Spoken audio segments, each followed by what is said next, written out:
WrestleMania 39 was a spectacle to be had before an audience of 100,000 plus.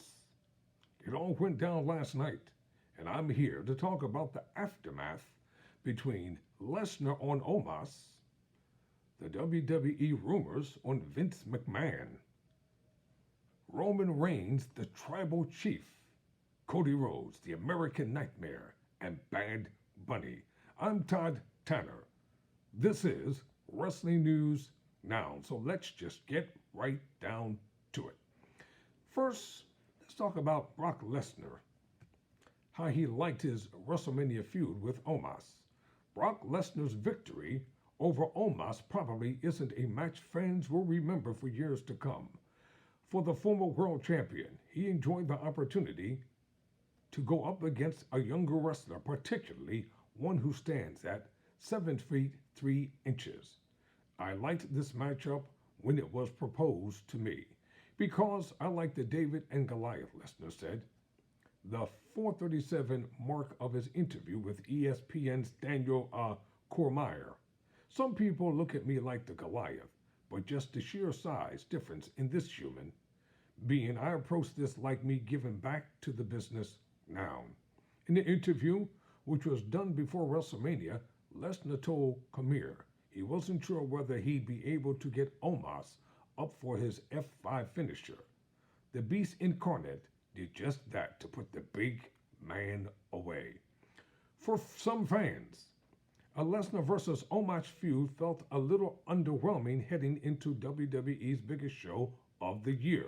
But Sunday's bout certainly made for a great visual and largely delivered on what it promised. That couldn't be said for everything on the card. Now, what about McMahon, Vince McMahon, not being the driving force behind the big main event?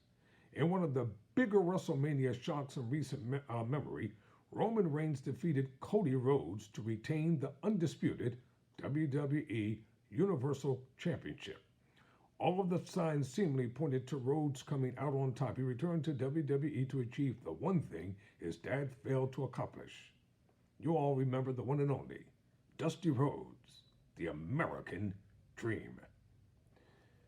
Winning the WWE World title, that was an opportunity to position the 37-year-old as a definitive face of the company as well. I hope they don't change Rhodes' angle at this point. Instead, Reigns pinned Rhodes clean, and it led away to wonder whether WWE Executive Chairman Vince McMahon was the one to make the final call. According to Fightful's Sean Ross Sapp via Subhujit Majori of Ringside News, McMahon didn't override any original plans or demand Reigns go over it. It will certainly be fascinating to see where Rhodes goes from here. WWE doesn't use the showcase of the Immortals in the same way it did years ago, when it would definitively end the biggest feud and help to reset everything. This probably isn't it for Rhodes and Reigns. Sure, a title change can happen at some point down the road, but it may not feel as meaningful as if it had happened at WrestleMania 39. So what about Bad Bunny, who appeared on the post-WrestleMania Raw? Bad Bunny involved himself in Rey Mysterio's win over Dominic Mysterio at WrestleMania 39, yanking a chain out of Dominic's hand when the younger Mysterio was planning to use it on his father. That might have planted the seeds for something bigger.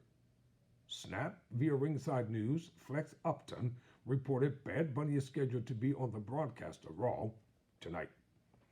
Those we spoke to said that he is supposed to have a front row seat for a segment, Snap said. We'd also been told that there was a possible Dominic Mysterio angle with Bad Bunny pitched for the future.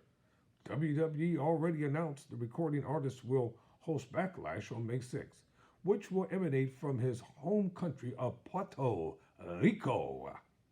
Considering how the post-WrestleMania Raw typically attracts a lot of viewers, the show presents a great opportunity to build a storyline for Bad Bunny leading up to Backlash. Tell me, what do you think? We'll find out. For Wrestling News Now, I'm Todd Tanner.